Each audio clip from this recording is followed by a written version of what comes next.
Hey guys, Tim here, Big Dog Forge. Welcome back. It's good to see you in the shop. So, today we're going to build a giant Christmas tree stand. A friend of mine said, hey, could you build me a big Christmas tree stand to hold a 25-foot tall Christmas tree? I said, sure, I can do that. And then he said, how about 6? Okay, so I'm building one as a prototype to see if it's actually going to work out. If it is, we'll go into production and make the other 5. This one's a little bit rough. I just slapped it together really quick as a prototype, because if it's going to change, it's going to change. If not, it'll work just fine, and we'll jig up to make the rest of them and do them nice. But anyway, so here's me making a 25-foot tall Christmas tree stand, and I hope it works out. It'll be a Christmas disaster. That wouldn't be good.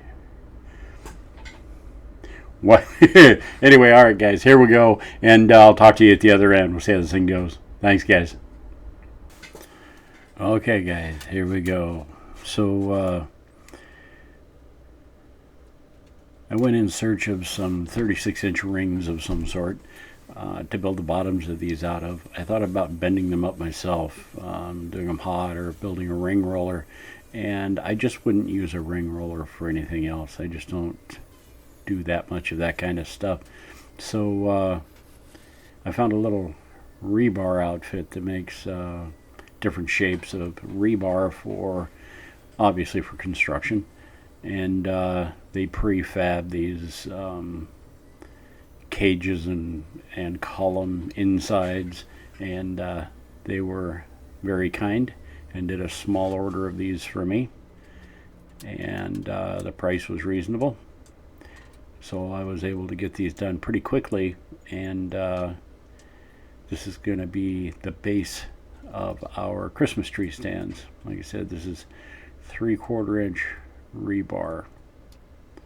And while I was at the rebar factory place, I talked to those guys a little bit about what this stuff's made of, and carbon content, that kind of thing. There always seems to be some debate about that. And they had a material data sheet on the stuff that they use. And apparently there's a couple of different types depending on the tensile strength of the rebar required for whatever job it is. They said the stuff they had runs at 0.2%. Anyway, it's going to work perfect for this. It's nice, solid structural stuff, and it welds very nicely. So I ground the ends of that rebar to match together, and I ground some bevels on them and had to make multiple passes to fill that in. Now it's a little bit wonky shape, so we're going to heat it up about every foot to a cherry red and let it relax. And those sections I'm heating up, it'll just allow it to twist into place and conform to the bench top, which is pretty flat. So we should end up with a nice flat ring here. And unfortunately, the way they bend these things, that would have to be done to all of them. Alright, so for the can in the middle, we're going to use an old 5-gallon propane tank. And we got to get into this thing, so we're going to have to buzz the top of this off so we could spin that valve out of there. Now make sure if you're cutting up propane tanks, this thing's been open for a year sitting outside. And what I'm going to do, and I won't show it in great detail, it's a cool little valve. I'm going to be able to do something with that. I'm not going to show it in great detail here, but a couple of squirts of dish soap, and fill it up with water, rinse it out several times, and you should be good to go, as long as you don't smell any propane smells. Because remember, you're cutting into this thing, you're throwing sparks inside. You don't want to be cutting into a propane tank that's got anything, flammable in it. There we go. You can see the rest of the soap suds in there I didn't get out. Alrighty. I'm going to clean up this edge before I cut myself on it. Now I just free-handed that. I'm not too worried about it. I went just above where it starts to curve in, so we'll have to hammer that out. And like I said, I'm not worried about the top of this thing being straight or even or any of that stuff at the moment. We'll worry about that later. So I tacked it down to the bench, good and solid, because I'm going to make a collar to go around the top. And this collar is 1/4 inch thick and it's 2 inches wide. And this is going to reinforce the top of the can, and it'll give me something to drill through to put the centering screws for the tree on. And this took several heats. Of course, running a propane forge, after you get something so large, it just sort of, you have to sit it in front of the door and insulate it as best you can to get small sections to heat up like this. So I had to work with it.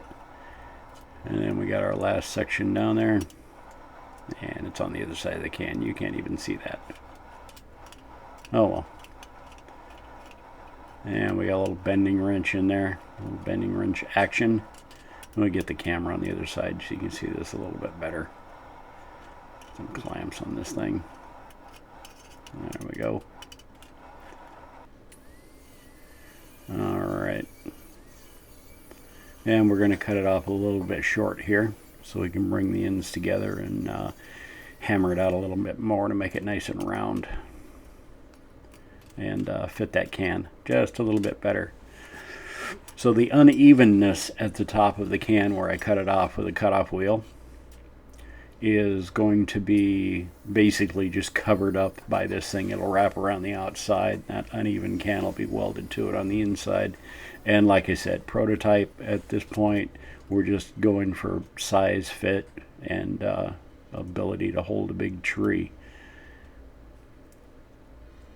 And we're going to learn from this one to build the rest. So don't invest too much time here. So we'll get our collar welded up nice and get this thing ground down. Like I said, it took very little to do any reshaping to it. Once it was welded together, it was pretty round from being bent around that can. And we'll clean some of the scale off it, so we'll weld it and paint it later. We won't have to worry too much about that stuff. There we go. Bust that can off the bench, and we got to get this bottom off here. We need to build something a little more substantial for this to sit on. And this can's made out of, yeah, it's a little heavier than 1/8 inch thick steel, and it seems to be pretty good steel, so we'll be able to weld to this thing pretty easily, and it should be plenty strong enough for what we need it to do. Right on. Need a little bit of cleanup there.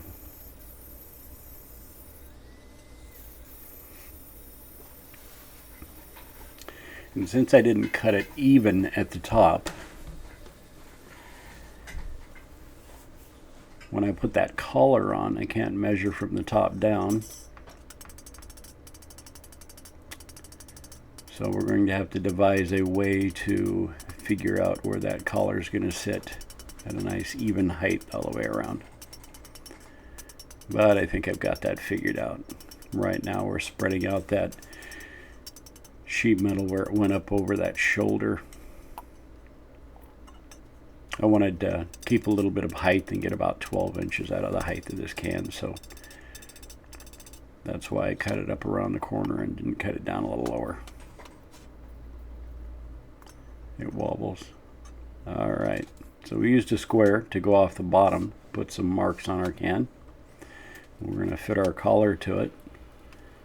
And just to make sure that we're getting it in the right place on the 4 sides, I'm going to put a backstop, and I'll use the lip of the bench to set the collar to. So I put the can up against the backstop and push the collar into the lip of the bench on the edge, and that sets my distance all the way around the top. And it came out really even that way. Alright, Now, something to sit it on. We're going to bend ourselves up a ring here, and we need it about 7 inches on the outside. Now this is 5/8 inch mild steel, and at 7 inches it will sit on the bottom of that can and just allow the center of the can, where it's domed, to just touch the floor, or in my case, the bench. And this will be part of the base that we're going to weld together here before we get this on that can. You'll see that construction process here in a minute. I didn't spend too much time on this. It needed to be round, but there's nothing special about it. It's just a hoop. Brought the ends together, and it took a few minutes to make it as round as I could get it, but it worked out pretty well. Okay, I'm going to clean up this initial weld on this thing.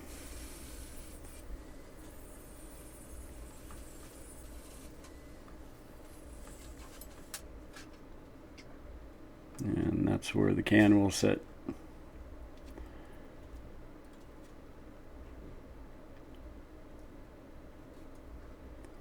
So we're going to find center here,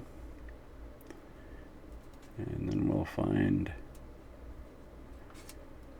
center of the smaller ring, and that should give us a distance to cut some rods, 4 of them to be exact,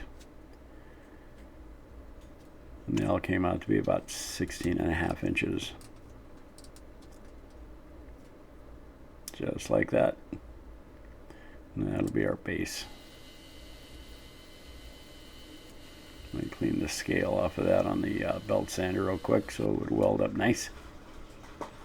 And this is our just sort of eyeball straight edge, so that our spokes of this thing come out nice and even, nice and straight, so they don't look too wonky. And like I said, when I get ready to do the rest of these, I'll go ahead and build a little jig to keep all of this stuff straight, so I can just slap all these pieces in, and I won't have all this measuring to do, so it'll be a little quicker on the rest of them. And that rebar does weld up really nicely. They told me it is all recycled materials, pretty much what rebar is made out of, but apparently they test the alloys, and they do a real good mix, supposedly. Now, I've gotten rebar in the past it seems like it's had hard and soft spots in it while I was working it, but I don't know, I guess it probably depends on the manufacturer you get it from. There's probably, just like anything else, there's good and there's bad.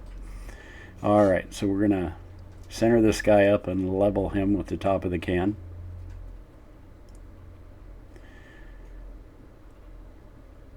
And it seemed to level out pretty well. And as I was watching this video later on, I'm looking at this and I'm thinking, this thing looks like it's crooked. And I'm welding it on there crooked.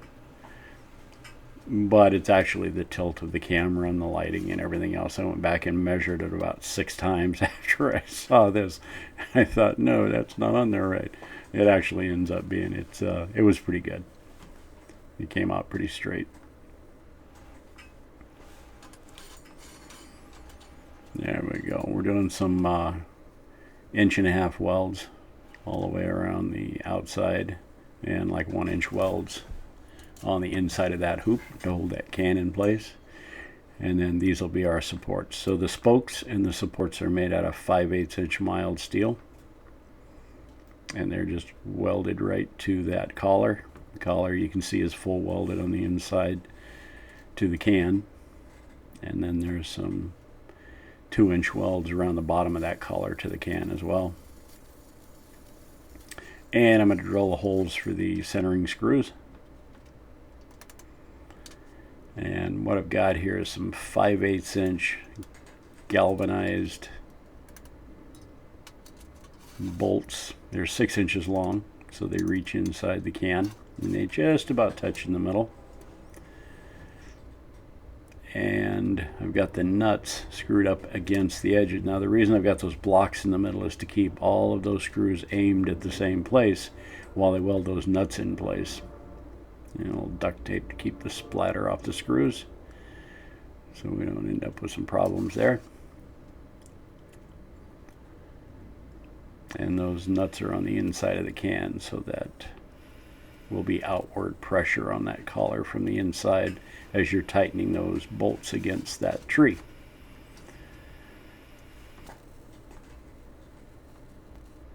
So this can with these nuts in here will actually take just about an 11-inch diameter trunk, which is a pretty good sized trunk. And according to the tree people I talked to, that should be a lot larger than you would get on a normal 25-foot Douglas fir, unless there's something weird about it. Alright, so we're just shooting it with some semi-gloss black paint, and we're going to weld up some T-handles on these bolts. And it's a 1/2-inch mild steel rod that I'm welding across the head of these bolts for T-handles to tighten down. And the head of the bolt's still going to maintain its integrity in case they need to get a wrench on those things and really tighten them down against that tree. We'll see how this works out. Basically just sort of supersizing a normal tree stand.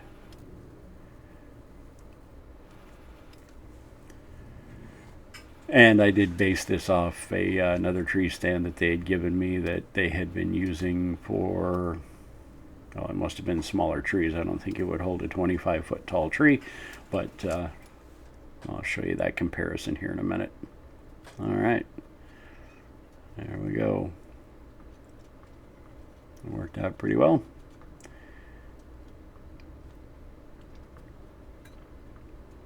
And here's the other tree stand that they started with, or they gave me as a sample. And we're just kind of, all right, 12 inch wide, 12 inch deep, 36 inch hoop. And there you go, guys. All right. All right, that was interesting. Anyway, I think it'll work out just fine. It's 12-inch deep bucket, 12 inches wide. It's got 5/8-inch bolts for the centering thing, and it's a 36-inch base. Should be okay. I'm hoping it's going to work. We'll see. And if not, well, we'll change it up and we'll build some more. Anyway, thanks for watching, guys. Really appreciate it. I wanted to thank all the new subscribers. It's incredible. You guys are just awesome. I really appreciate it. We're just about 34,000 subscribers now, which is awesome. Really cool. Patrons, you guys are phenomenal, and I do appreciate each and every one of you very much. So thanks for watching, guys, and we'll talk to you soon. Take care of yourselves now. Be safe. Bye-bye.